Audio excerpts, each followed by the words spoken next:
Hola, Génesis, buenas noches. ¿Cómo estás? Muy bien, lista aquí para empezar puntualitas. Qué bueno. Sí, aquí estamos. Hora Chile a las 19 horas. También tenemos una hora de diferencia con Ecuador. Sí. Así que bienvenida y muchas gracias también por eh, participar o querer hacer cierto este live, esta colaboración. Ujú. Eh, Esto va a quedar grabadito. Después me gustaría como irlo compartiendo en nuestros perfiles, así que igual lo vas a ver el live, ir subiéndolo como tipo cápsulas, ¿ya? Así que ahí vamos a tener como también un poquito de material de refuerzo para quienes no puedan ver el live. Em, Me presento primero, mi nombre es Génesis, soy kinesióloga de profesión y me he estado dedicando a trabajar con personas, no solamente como en rehabilitación, sino que en prevención de salud. He enfocado también a salud como integral, salud mental, actividad física. Así que me gustaría que quizás nos puedas contar un poquito de ti antes de comenzar. Sí, bueno, mi nombre es Estefanía Erazo, soy licenciada en psicología y tengo un posgrado en oncología y estoy haciendo otro en cuidados paliativos. Me dedico a trabajar con población adulta que tiene cáncer y pues otro tipo de enfermedades crónicas que requieren este abordaje un poco distinto. Súper, súper bien. No sé si nos quieres contar un poquito sobre este abordaje de salud mental y cáncer o hacia la oncología. ¿Cómo es ese trabajo? Es un trabajo diferente porque tenemos que tener en cuenta otro tipo de variables, como por ejemplo la influencia de los medicamentos, del cáncer en sí mismo, y otro tipo de realidades que afectan a ese tipo de población, ¿no? No podemos darles los mismos tratamientos que a una población sana, por así decirlo, porque pues sus necesidades son distintas y hay que atenderlas de esa manera. Y desde luego también desde un abordaje integral que incluya a su familia, porque son los primeros que son afectados cuando aparece el cáncer. Claro, claro. Eh, con esto mismo que tú conversas, ¿cómo ves la importancia de la salud mental, la actividad física en estos pacientes o usuarios que tienen esta condición de salud? Yo creo que es súper importante porque en realidad uno de los problemas, y ya nos dirás tú que sabes más que yo en esto, que tiene el cáncer es evidentemente la pérdida de peso, ¿verdad? Porque todo el proceso de la formación tumoral hace que Claro, las citoquinas pues aumenten y se destruya la masa muscular, ¿verdad? Y el paciente termine con anorexia, con caquexia, con condiciones físicas realmente complicadas, que hacen que impliquen la pérdida de la autonomía y la funcionalidad de la claro, persona. Y eso repercute a nivel emocional muchísimo, ¿verdad? Tenemos estados de ansiedad y sobre todo de depresión, más que nada en personas jóvenes que antes se valían por sí mismas y de repente ahora ven que debido a la enfermedad pues ya no pueden hacerlo, ¿no? Entonces se sienten abrumadas y extrañan mucho ese no depender de los otros para su vida cotidiana, ¿no? Entonces para ellos es como súper importante este tema de a través de la actividad física orientada y adaptada por especialistas como tú, poder continuar manteniendo su estado físico y su autonomía la mayor parte del tiempo posible, ¿no? exacto, exacto. Sí, No sé si has tenido la ocasión de trabajar con personas que estén en programas de rehabilitación kinésica acompañadas de cáncer. Sabes que tenía un compañero que justamente aquí en Ecuador es fisioterapia la carrera, y entonces él justamente había hecho, como que se había especializado en población oncológica, Ya. pero de manera informal, pero pues era en lo que él había trabajado y la verdad me ayudaba muchísimo, entendía un montón del manejo del dolor de estos pacientes. Mm. Sin embargo, hace como unos meses, unos 6 meses, tal vez será un poco más, se fue a Alemania a especializarse. Mm. Entonces Ah, ya me quedé sin, sin fisio de claro. confianza para derivar a mis pacientes. Y es verdad que tengo otro lugar al que también Ya. suelo derivar porque tienen muy buenos profesionales, pero pues esta persona era como que súper, súper especialista. Más bien espero que vuelva pronto de su especialidad para poder ayudarnos. Claro. Y de confianza también respecto al trabajo Sí, colaborativo, multidisciplinario. exacto, sabes que eso es súper importante. Mm. Cuando hablamos de cáncer siempre hablamos de multidisciplinario, nunca podemos hablar de trabajar solo como profesionales, ¿sabes? Solo el oncólogo, solo el psicólogo, solo el kine, ¿sabes? Tenemos que ser todos en conjunto para coordinarnos, porque por ejemplo, tú como kinesióloga necesitas las orientaciones del oncólogo, de hasta dónde sí se puede, de hasta dónde no. Yo a su vez como terapeuta también tengo que hablar en un lenguaje realista con el paciente respecto a qué sí puede hacer y qué no, ¿verdad? Porque yo le puedo decir, ah, ya todo esto, pero resulta que ustedes como profesionales me dicen, no, doc, hasta ahí nomás, entonces yo también tengo que hablar en el mismo lenguaje. Claro. Claro, sí, lo que comentas sobre el trabajo multidisciplinario es súper importante, bueno, no solo en esta arista, ya ahora con los nuevos enfoques de salud o de medicina, interdisciplinaria, familiar, comunitaria, se nota la diferencia cuando los profesionales colaboran entre sí para el beneficio del paciente o del usuario. Entonces, es algo que al menos en mi país estamos recién empezando con Ujú, esto de el ser multidisciplinar. Puede que tenga hartos años como estudiándose, pero ujú, cuesta, creo yo, al menos acá, la realidad de que los profesionales colaboren entre sí para el ajá. beneficio del usuario sin que choque un poco como el ego profesional, claro, hasta dónde llego yo y llega la otra persona.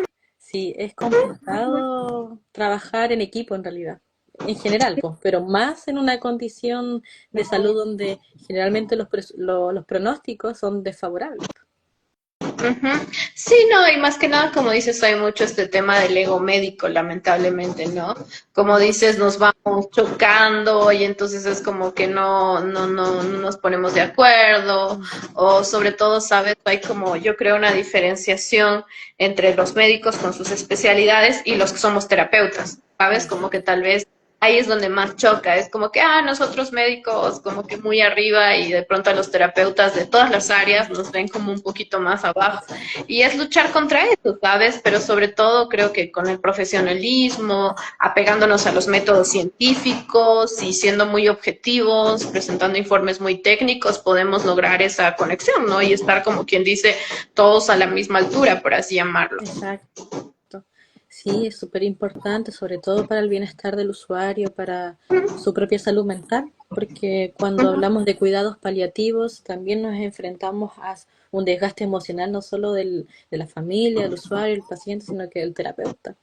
Entonces, Ujú. también Sí, la colaboración y la comprensión entre terapeutas es muy importante. sí, sí, sabes que lo que dices es verdad. Yo siempre digo que como terapeutas la primera regla tiene que ser que sigamos el autocuidado, ¿no? Es Mm. decir, que nosotros como terapeutas también nos cuidemos, Mm. tengamos espacios donde tengamos descarga emocional, donde recibamos supervisión clínica, porque al final sí, trabajar con este tipo de población es distinto, no es para Mm. todos y uno tiene que tener también ese enfoque, ¿sabes? No puedo decirle al paciente, ay, cuídate, ya sé esto y aquello, y yo no tener cuidados conmigo mismo. Lo mismo es con los familiares. Yo no le puedo decir al cuidador, tienes que comer 3 veces al día y dormir tus 8 horas, y yo no hacerlo, porque sería una falta de congruencia de mi parte. Claro, exacto. Sí, es bien interesante en realidad el trabajo que haces, así que encantada también de conocerlo desde la profesional directo que es especialista en esto. Yo he tenido algunas experiencias con pacientes oncológicos de cáncer de mama principalmente, posoperados. Mucho linfedema, Entonces, ¿verdad? sí, sí. Entonces, después necesitan harta terapia y harto apoyo psicoemocional sobre en este impacto, ¿cierto? De que ya hay una parte, no hay una parte de mí, no hay un busto o una glándula mamaria y me siento incómoda, tengo que adaptar, no sé, por el brasier o el sostén, muevo el brazo y me duele todo, entonces es súper complejo tratar a estos usuarios que al tener este dolor recurrente o dolor crónico, como a veces se le dice, o mal dice, dependiendo ahí de la teoría, em, ¿cómo llevo a esta persona a que haga actividad física con tanto dolor? Entonces es un desafío muy grande. Es que sabes que justamente ahí dijiste algo clave, que los paliativistas peleamos un montón y es el tema de un adecuado manejo del dolor. En esta época en que existen una infinidad de medicamentos, ninguna persona tendría por qué tener un dolor mal controlado, ¿sabes? Todos los dolores deberían ser bien controlados. Existen, pero millones de medicamentos y combinaciones y tales, entonces es como que, claro, no sirve de nada que el paciente vaya contigo si es que está con un dolor que le va a impedir desarrollarse tan bien como puede. Claro. Y lo mismo me pasa a mí. No me sirve de nada que venga un paciente tremendamente adolorido porque yo no voy a poder, por más terapia que le dé, generarle un bienestar emocional cuando hay un malestar físico tan grande y tan abrumador que me impide lograr el bienestar emocional. Claro. Entonces sí es bien importante concientizar mucho al área de oncología, ¿no? Que también sepan derivar a cuidados paliativos, a la unidad de manejo del dolor, a los médicos anestesiólogos, para que ellos manejen adecuadamente el dolor y pues nos deriven pacientes a terapia que puedan pues realmente obtener los beneficios, ¿no? Y no sentir que no los pueden lograr simplemente por el dolor que están teniendo mal controlado. Exacto. Sí, es bien complejo en realidad porque no es solamente el aspecto farmacológico, sino que también el terapeuta, mm, dónde está esa línea en la cual somos terapeuta dependientes de estos tipos de pacientes oncológicos o de cuidados paliativos, y le damos o no le damos el beneficio al usuario. Pues, o sea, Uh-huh, a veces hacerlo tan dependiente de uno también genera uh-huh, más secuelas que no estar tan pendiente de ello. O sea, ahí la línea es muy compleja, así que igual el trabajo como muy admirable el que se hace a través de todos los profesionales de la oncología. Así que uh-huh, eh, uh-huh, mi también uh-huh. eh, reverencia a estos profesionales que pueden lidiar con eso a diario. Eh, pero es cierto que incluso mucho profesional, fisioterapeuta, kinesiólogo o terapeuta ocupacional, a veces cae en no intervenir al usuario porque el usuario tiene mucho dolor y aplicar de forma paliativa, por ejemplo, electroterapia, masaje o algo más paliativo que la herramienta de base que es la actividad física. Y es un Uh-huh. error muy común porque finalmente lo único que hacemos es darle más impulsos al cerebro de que necesitamos quizás más masaje, más electroterapia o más terapia pasiva para modular el dolor o generar una ventana terapéutica de, no sé, media hora, una hora, cuando los beneficios de la actividad física, incluso una caminata lenta o una movilización pasiva muy lenta, va a tener una ventana de disminución de dolor, mayor movilidad, aumento, ¿cierto?, de las endorfinas por mucho más tiempo. Entonces, es muy complejo saber qué hacer con estos usuarios y hasta dónde llegar. Sí, sí, sabes que lo que dices, por ejemplo, esto de las caminatas, lo manejo mucho con mis pacientes trasplantados. Mm, Sabes, con ellos es como que el proceso de recuperación post-trasplante es bien duro y tienes que empezar desde ahí, como tú dices. A veces es a caminar en caminar. el cuarto, Ya, a veces en el área de trasplante, ¿sabes? En el cuartito de aislamiento se les pone, por ejemplo, estas máquinas que son como unos las pedales pedaleras, para sí. que sentaditos en la misma cama hospitalaria estén moviéndolos, ya cuando cogen un poquito más de fuerza la caminadora, luego a la bici estática y luego ya cuando salen de su periodo de aislamiento post-trasplante, pues empezar ya a caminar fuera. Al principio caminarán en la casa, luego en el parque, un poquito más y así progresivamente, pero se les anima a que lo hagan, ¿sabes? Porque como tú dices, o sea, empezamos a recuperar la musculatura y con músculo ya los huesitos no duelen tanto, ¿sabes? Empezamos también a ganar esta como energía, ¿sabes? Si al cuerpo le exigimos un poquito más, nos da un poquito más. Mm. Eh, y en general, pues, es como un acto que, eso te digo, o sea, les reconecta con el sentido de saberse autónomos y creo que eso es algo súper importante para las personas.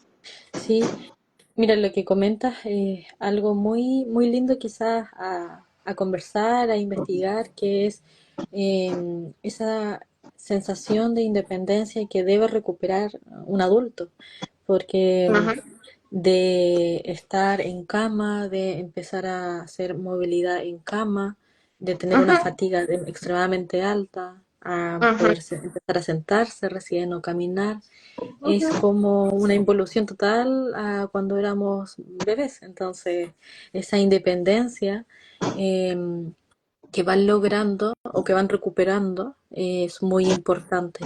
Aunque, por otro lado, los usuarios les genera demasiada frustración, ¿no? Demasiada frustración, eh, no sé, caminar súper lento y fatigarse, sentir mucha disnea, mareos. Entonces, luchar con esa fatiga en pacientes oncológicos es muy complicado porque tienen una fatiga muy rápida.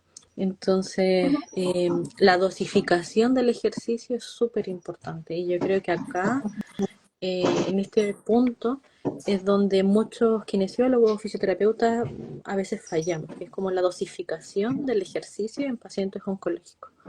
Porque cómo dosifico cuánto tiene que caminar, o cuánto tiene que mover un bracito, o cuándo recién empiezo a hacer algún ejercicio con una banda o con carga para aumentar masa muscular. Entonces, la dosificación del ejercicio, si de por sí es compleja en estos pacientes oncológicos, hay muchas más variables que atacar, porque el costo-beneficio de que, pucha, a la tarde, noche, al otro día va a andar con más fatiga, pero a largo plazo, quizá en 2 o 3 días más o en una semana más, va a tener mayor tolerancia a estos mismos ejercicios. Sí, sí, sabes que es algo que el paciente tiene que tener, ¿no? Como objetivos y como entender que también tanto los procesos como los tuyos, como los míos, requieren tiempo. En Exacto. terapia, sabes, también no es como que vas a terapia psicológica una vez y ya te sientes maravillosamente. Tienes que estar una semanita, unas cuantas sesiones para empezar a ver el bienestar. Sentirás un alivio, pero un bienestar que se sostenga en el tiempo, eso es después. Pero lo que dices sí, sabes, justamente cuando hablamos de astenia, que es esta fatiga crónica que Exacto. tienen los pacientes probablemente por efecto de la quimio, hablamos de que hay que tener como una medida basal, pero que esa medida basal tiene que ser de cada persona, es Claro. decir, como lo que para esa persona sea mucho o poco, ¿sabes? Entonces lo mismo para un paciente con cáncer en etapa 3 son 10 minutos y otro paciente con cáncer en etapa 3 son 5 minutos Exacto. con el mismo cáncer y la misma edad, o sea, pero es la medida basal de ese paciente. Y en base a su medida basal, hacer el nivel de exigencia. Entonces es como que ponerle, como yo le digo al paciente, jamás te compares con otro, porque si te comparas con otro, el otro es distinto, nunca eres tú, no es que es bueno, es malo, solamente es distinto. Pero si te comparas con el otro, vas mal. ¿Con quién te tienes que comparar? Contigo mismo, no con el que eras antes del, porque esa persona ya no existe, pero sí con quién eres tú hace 2 semanas, cuando recién saliste de la cirugía, cuando recién acabaste la quimio. Esa es la medida de comparación, consigo mismos y como te digo, con el actual, no con el que ya no está. Porque sí, claro, si yo me comparo con el que era antes del cáncer, pues evidentemente me voy a deprimir, me voy a frustrar, me voy a angustiar porque no soy esa persona. Y volver a hacerlo va a ser complicado, no imposible, pero va a tomar mucho tiempo. Entonces, desde una aceptación de lo que yo soy hoy y empezar a hacer una comparación más reciente, entonces pues me puedo sentir un poco como más aliviado y con unas expectativas más realistas, ¿no? Porque también puede pasar, te pasará a ti como a mí, que pierden la adherencia terapéutica porque pasa un tiempo sienten que no hay el beneficio, Exacto. cuando en realidad todavía falta un poquito, Sí. ¿verdad? Sí, es lo más fácil de que se desmotiven, que dejen la terapia, que no vean avance, o si un día tuvieron un mal día, no sé, psicoemocionalmente, o se sienten con más dolor o más fatigados, es que nada de esto está funcionando, es lo primero que ocurre. Sí, sí, me Sí, es algo muy pasa todo el difícil. tiempo. Sí, sí, Y a se mí los igual. entiende, ¿vale? Se los entiende totalmente, Claro. porque ojo, nosotros como profesionales de la salud, también cuando nos sentamos al otro llado como pacientes, somos horribles, o sea, somos los peores, Somos los peores. ¿sabes? Somos los peores, los que más gritamos con el pinchazo, lo que más nos quejamos de lo que nos recibe el doctor, o sea, Mm, se les entiende totalmente, es totalmente comprensible. En este mundo que va tan rápido, que todo no para, uno quiere resolver todo rápido y no entiende que el cáncer no es como una gripe, que en 3 semanas estás bien, sino que es una enfermedad que requiere por lo menos de 6 meses a 2 años de tratamiento, independientemente de la etapa en que se encuentre. Entonces, hay esa desesperación de ya, doctora, ¿cuándo voy a saber que me está funcionando? Y no sé qué, ni sé cuánto. Y es como, a ver, ya está, el mundo va a seguir corriendo, pero tú tienes que parar y saber entender que pues por ahora vas a estar un poquito en pausa, un poquito yendo más lento, pero eso no significa que tu vida se detiene, solamente que está yendo un poquito más lento temporalmente. exacto. Yo creo que algo que nos enfrentamos día a día con este tipo de usuarios que están en este proceso de duelo constantemente y que están con estas ansiedades y estos miedos constantemente, eh, es muy importante aquí el trabajo de psiquiatra, psicólogo, porque si no, no hay manera de que tampoco puedan aceptar otro tratamiento o que otro tratamiento pueda ingresar a su sistema porque no les da su mente, su cabeza. No hay nada de ventana ahí donde ellos puedan tener opciones. O sea, pueden tener todos los medicamentos, todos los médicos, todos los terapeutas, pero si no hay un vínculo con su terapeuta, psicólogo y psiquiatra Exacto. de base, no funciona. Exacto, sí, sí, y sabes, Génesis, antes de terminar, una cosa que me gustaría preguntarte, ahí de pronto puedes dar unos consejitos. ¿Ah?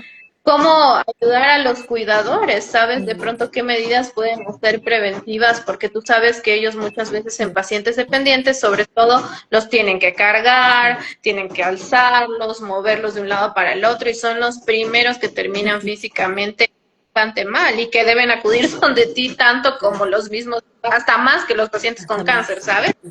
Porque ya empiezan con el dolor de espalda, el dolor de aquí y de allá. No sé qué les podría sugerir de pronto a los cuidadores en ese sentido. Claro, eso es lo que normalmente llamamos síndrome del cuidador. Cuando el cuidador, ¿cierto? Ya vuelcas toda su vida hacia la persona a la cual debe cuidar y de la cual la persona depende totalmente. Ujú. Entonces, lo que siempre se hace, al menos, por ejemplo, acá existen programas para cuidadores. No sé Qué si bueno. existen allá. No, no Acá, mira, tenemos una. no son tantos, ya y son financiados por el Ya, Estado, ya pero vamos hay algo, empezando. algo hay de esperanza. Qué bueno. Son unos programas para cuidadores que Ujú. con personas que están con dependencia severa, de Sí, moderada a severa, sí, te entiendo. y estos cuidadores se les intenta sacar de la casa, entonces se programa al menos una vez o dos veces al mes y asisten a actividades de autocuidado. Entonces estas actividades de autocuidado son como bien integrativas, son bien integrativas en todos los aspectos, no es como que solamente van a kinesiólogos, sino que en estas jornadas, no sé, hacemos arte terapia, se hace meditaciones, se trata de hacer, no sé, un viajecito, aunque sea un parque, O sea, lo que ya que sea, salgan del cuarto. despegar, sí, sí. Entonces, estos programas, al menos, ¿cierto? Son como una ventana de esperanza, lo que yo creo que debería aumentar en el resto del mundo respecto a estos espacios de autocuidado para los cuidadores. Y no solo del aspecto psicoterapéutico, no solo de que los cuidadores tomen terapia, Ujú. separado o en conjunto y o en conjunto con la persona con quien cuidan y que tengan también un estilo de vida activo en el sentido de autocuidado, de ejercicio físico, ya sea que puedan hacer ejercicio en casa o ir aunque sea media horita a caminar afuera o ir a un gimnasio, aunque sea una vez o dos veces a la semana, sino que también tener estos espacios donde se conecte con otros cuidadores Ujú. y sienta este sentido como de comunidad, de que no está solo, ¿no? De que mucha gente también pasa por lo mismo, de tener como un resguardo psicoemocional y despejarse, aunque sea por unas horitas, dejar de pensar de que solo vive para otra persona, que es una de las cosas iniciales, ¿cierto?, del síndrome del cuidador. Entonces, mis recomendaciones es encontrar grupos de apoyo. Yo creo que igual ahí tú me puedes después reforzar el aspecto como psicológico. Y el aspecto físico es importante tener una rutina, aunque sea una, dos o tres veces a la semana, de autocuidado de ejercicio físico. Idealmente fuera de casa, pero si no se puede, no sé, mientras la persona a quien cuido está durmiendo, o no sé, yo sé que a esta hora va a terapia, yo también puedo, ¿cierto?, hacer mi propia terapia física, hacer un poquito de ejercicio. Y por supuesto, tratar de pedir, hablar, pedir ayuda, que es lo más difícil, yo creo también. Pedir ayuda, pedir recomendaciones, si va con el fisio, pedir recomendaciones de cómo moviliza una persona desde la cama, porque hay técnicas para eso, para que no me quede yo con mi dolor lumbar o con las lesiones. Entonces, pedir ayuda, que yo creo que es una de las cosas más difíciles también. Ujú. Sí, sí, tienes razón. Sí, es muy importante, como dices, qué bueno que existan esos programas y ojalá ya lleguen por este lado del mundo también, Mm, porque creo que es agotador ser cuidador independientemente de la edad que tengan y sí se necesitan esos espacios aparte del cuidado donde la persona pueda retroalimentarse individualmente, ¿sabes? Donde pueda despegarse del espacio, donde sienta que puede delegar el cuidado, donde pueda apoyarse en otros. Creo que física y mentalmente les ayuda muchísimo, ¿sabes? Creo que yo siempre les repito a mis cuidadores que para ellos poder cuidar bien tienen que estar bien, porque si yo exacto. no estoy bien, no cuido bien al otro. Entonces, primero es empezarse a ver a ellos y luego poder hacer bien sus cuidados, porque al final la persona que cuidan no quieren esa persona que ya está pasando, por ejemplo, por el cáncer, tener encima una preocupación adicional de que el otro está mal, entre comillas, por su culpa, ¿no? Quieren que el otro esté bien, que disfrute, que salga, que haga sus cosas, ¿no? Independientemente de cómo esté, solo es cuestión de coordinar horarios, como bien Mm. dices. Sí, igual esto lo vemos desde muy afuera porque depende obviamente de la situación social, cierto, familiar de cada persona, porque también ocurre mucho de que este síndrome del cuidador justamente se empieza a desarrollar porque no tengo red de apoyo. Entonces, también es muy importante ahí, como conversábamos, el trabajo multidisciplinar, ir a pedir ayuda a los trabajadores sociales, asistentes sociales, o a las municipalidades, o donde yo pueda tener acceso, ¿cierto?, a estas ayudas. Eh, Acá también existen estos programas desde los centros de salud públicos de hacen atención domiciliaria a estos pacientes que están en paliativos, digamos. Entonces existen estos programas de apoyo domiciliario paliativo. Y ahí va un equipo multidisciplinario, un médico, un kinesiólogo, un Sí, terapeuta sí, sí. ocupacional, un enfermero. Y al menos Sí, lo he una o dos estudiado en veces. la teoría. Ya, Aquí había, ¿sabes? Aquí había domiciliario hasta antes del COVID. Luego ya. ya Y nos quedó en el activaron. olvido. Hacen Ya mucha no hay. falta. Sí, sí, es súper importante, pacientes que ya no pueden movilizarse. Yo hago atención domiciliaria a los pacientes paliativos en estado avanzado porque Claro. ya no pueden venir a consultorio. Yo tengo un consultorio accesible, Ya. con ascensor, con Ah, espacio para súper. silla de ruedas, muy amplio y todo, pero aún así si ya están en un Mm, estado muy avanzado, sabes, solo subirse en el carro y andar un par de minutos les duro. agota. Sí, po. Entonces hago cuidados domiciliarios, pero lo hago solita. A veces me coordino con otros amigas, pero pues al final sí es estar solo, cuando en realidad, primero que debería venir desde el sector público por el tema Exacto. económico, segundo, pues que al final sí se necesita de Mm. todos.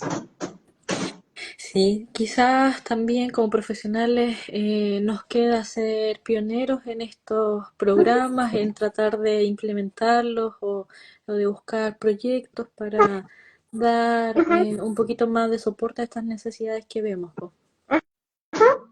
Sí, sí, justamente en eso. Yo creo que ahorita que estoy haciendo esta segunda maestría en cuidados paliativos, justamente he tenido la suerte de encontrarme con compañeros de otras especialidades que están con ideas bastante innovadoras y que hicieron la maestría porque quieren llevar a la realidad esas ideas. Claro. Entonces, sí, estamos como que hablando siempre para ver que ojalá sea realidad algo muy bonito.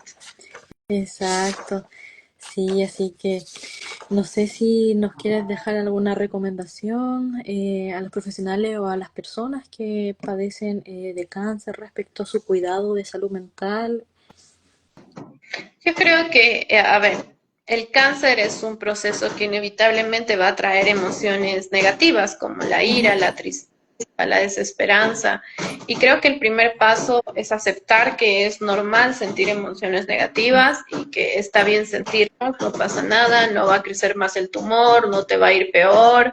No, es normal sentirlas, abrazarlas, permitirte exteriorizarlas y luego sí, respirar y pues tratar de continuar con tu vida, por así decirlo. Pero está bien sentirlas, no hay que reprimirlas, no tienen que sentir que tienen que ser aquí los guerreros más fuertes, luchadores invencibles, sino más bien darse permiso de mostrar su vulnerabilidad y luego recuperar las fuerzas y continuar, ¿no? Y un poco el mensaje, tanto para los familiares como para las otras personas de profesionales que nos estén viendo, es ese.